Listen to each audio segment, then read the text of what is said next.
ఓ నమో శ్రీ లక్ష్మీ వెంకటేశ్వరాయ శ్రీ మహాగణాధిపతి నమ. ఉగ్రం వీరం మహావిష్ణుం జ్వలంతం సర్వతోముఖం నృసింహం భీషణం భద్రం మృత్యుర్నమామ్యహం. ప్రేక్షకులు నమస్కారాలు తెలియజేస్తూ మనం జూలై మాసంలో మన రాశులకు ఎలా ఉంటాయో తెలుసుకుందాం. జూలై మాసంలో గ్రహాల యొక్క పరిస్థితి ఎలా ఉన్నది, ఏ గ్రహాలు ఎక్కడున్నాయి తెలుసుకుని మనం ఒక్కొక్క రాశి గురించి కూడా తెలుసుకుందాం. అయితే మరి జూలై మాసంలో గ్రహాలన్నీ ఎక్కడున్నాయా అంటే మిథున రాశిలోకి వచ్చేటప్పటికి గురుడు రవి మిథున రాశిలో ఉన్నారు. వృషభ రాశిలో శుక్రుడు ఉన్నాడు.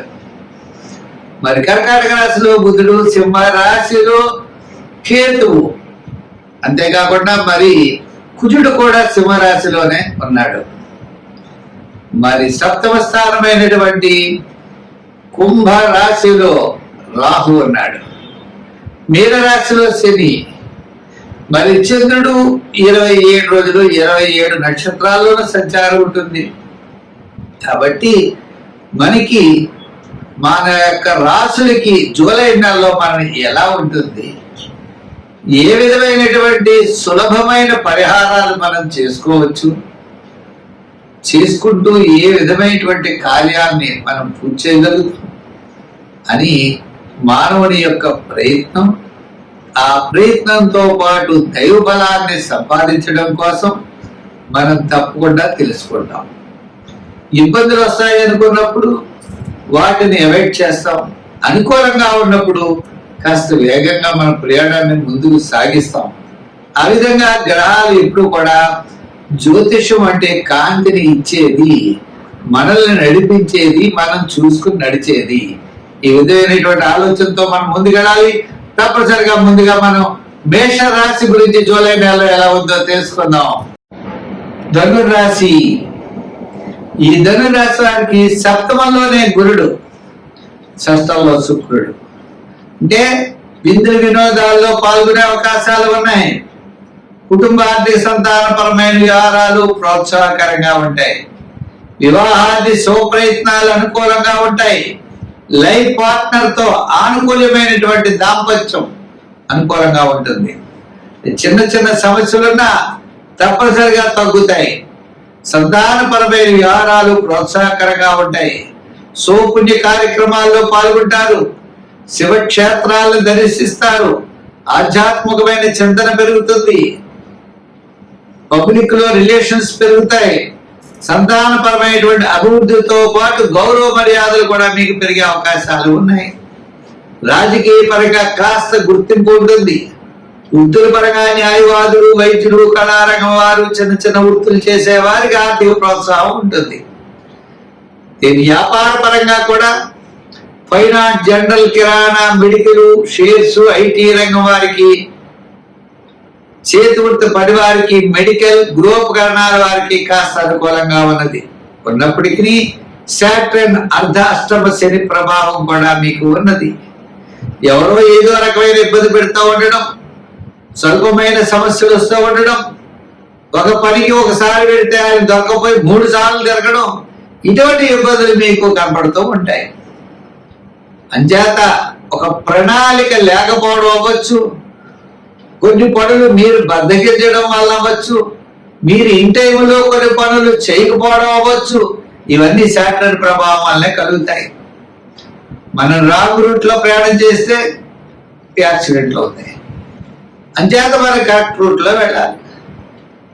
అంతేగాని శని ప్రభావం అనుకోకూడదు. ఎక్కడ పడితే అక్కడ సంతకాలు పెట్టడం, అధికారులు కూడా ఏమీ చూడకుండా సంతకాలు పెట్టడం, గతంలో జరిగింది ఇప్పుడు జరుగుతుందని అనుకోవడం, ఇవన్నీ కూడా అవివేకం అవుతాయి. ఇటువంటి తెలివి తక్కువ పనులు మాత్రం ఈ రాశి వారు ఎటువంటి పరిస్థితులను చేయకూడదు. రాంగ్ డెసిషన్ ఎప్పుడు తీసుకోకూడదు. మీరు తీసుకునే నిర్ణయం కరెక్ట్ గా ఉండాలి, విధి విహితంగా ఉండాలి, రూల్ ప్రకారం ఉండాలి. అలా ఉన్నట్లయితే మీకు శని ప్రభావం ఏమీ ఉండదు. గురుడి యొక్క ప్రభావంతో మరి కాస్త అనుకూలమైన ప్రభావం మీకు కనబడుతుంది. సంఖ్యల్లో 3, రంగుల్లో ఎరుపు, తెలుపు ఎక్కువగా వాడండి. దానాల్లో తిలదానం చేయండి. వారాల్లో సోమవారం చేయండి. సోమవారం చేస్తూ మీరు తప్పనిసరిగా మరి జమ్మి చెట్టు చుట్టూ ప్రదర్శనలు చేయండి. తిలదానం తప్పనిసరిగా చేస్తూ ఉండండి. నల్లని వస్త్రం కూడా ఇవ్వండి. శని భగవానుడికి శనివారం అభిషేకం చేసి నల్లని వస్త్రాన్ని కప్పండి. తద్వారా విశేషమైనటువంటి ఫలితాలు మీకు ఉంటాయి.